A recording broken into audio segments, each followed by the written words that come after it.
The Apple Watch has finally arrived, and people all over are getting their first deep drinks in Apple's newest product. But one thing may have dawned on you when you were setting it up. The Apple Watch is not the most simple thing to set up, and neither is the software and hardware interactions. It doesn't act like your typical Android Wear watch, and it's a bit different from your normal experience of iOS. So welcome to the Apple Watch software overview right here at PhoneDog.com.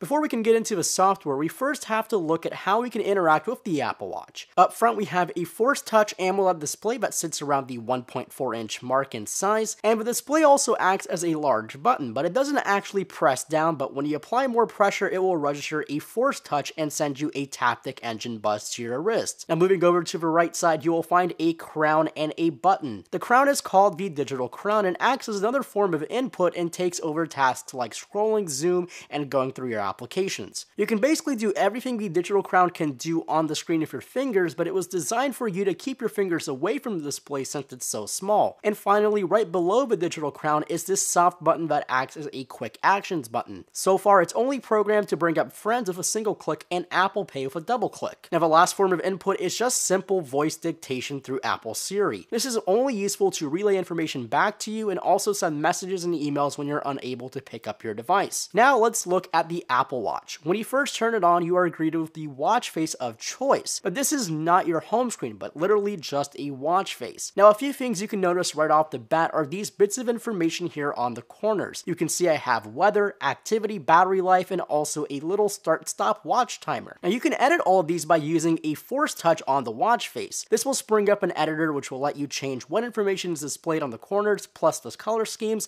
And this is also the place where you can change the whole watch face completely. Now, the watch face is also the place where you'll find all of your notifications. Swiping down will bring your notifications in an iPhone kind of way. Notifications are sorted by applications that sent them and also the time you received those notifications, so the newest notifications will be on the bottom of the list. Now, if you want to dismiss any of these notifications, it's very simple and very iPhone-esque. Just simply swipe them to the left and hit the clear button on the right. Now, if you swipe the other way on the watch face, you enter Glances. This is where little bits of information from your apps and services will live. You'll find things like settings, battery life, status, and all of your applications that you've turned on in Glances will be here. This will display a quick one-screen glance of information, for example, headline news from CNN or an hourly forecast from the Weather Channel. Now, these glances are not interactive and nor are they updated constantly in the background. If you click on any of these glances, they will jump into the application and leave the Glances page entirely. Now let's head into the home screen. To go there, hit the Digital Crown once and the watch will spring into its round springboard that looks fairly similar to iOS. You can browse around by dragging your finger on the display in all directions to see all of your applications you have. You can also use the Digital Crown to adjust the zoom scale, and when you want to go in an application,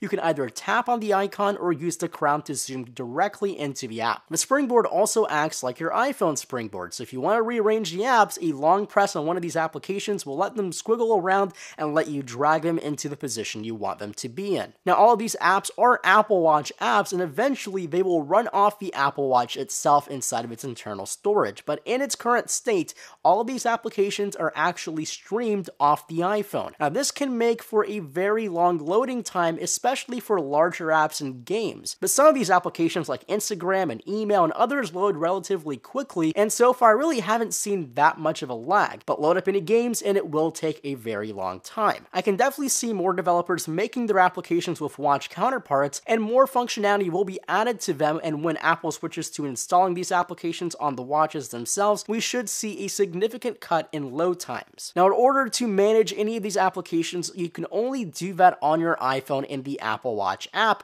which really doesn't bother me since the screen is so small and I really don't want to delete applications off a tiny display. And one thing you might have noticed with an Apple Watch is a phone application is installed on the watch. Now, you can actually call people that are in your contacts list or recently contacted list, and you can call them right off your watch. This means, well, the Apple Watch has a built-in speaker and a microphone, and funny enough, the speaker is fairly loud and pretty clear. And it also adds a little bit of James Bond to your life. But seriously, it looks super ridiculous to call someone and speak into your watch and wrist, so I'm begging you guys, don't do it. The next part to mention is the other forms of communication. Now, when you press the button on the side once, it will open up a list of friends. These people will have Apple Watches, and you may want to communicate with them. Well, the Apple Watch allows you to send them digital digital touches, which will let you draw photos, send them taptic taps on your wrists, and also, and very lastly and strangely, it will let you send over a heartbeat. As you can see here, I feel very emotional about Dom. And you can also send these animated emojis, which I think can get really creepy really fast here. But again, it's just a very interesting thing you can do for Apple Watch, and not particularly very useful, but again, it's just a very interesting thing you can do for your Apple Watch. Now lastly, I want to mention Apple Pay on the Apple Watch. In order to set it up, you must add them through your Apple Watch app and also have a passcode on your watch. Now the way this works is you'll be prompted to enter a passcode on your Apple Watch when you first put it on,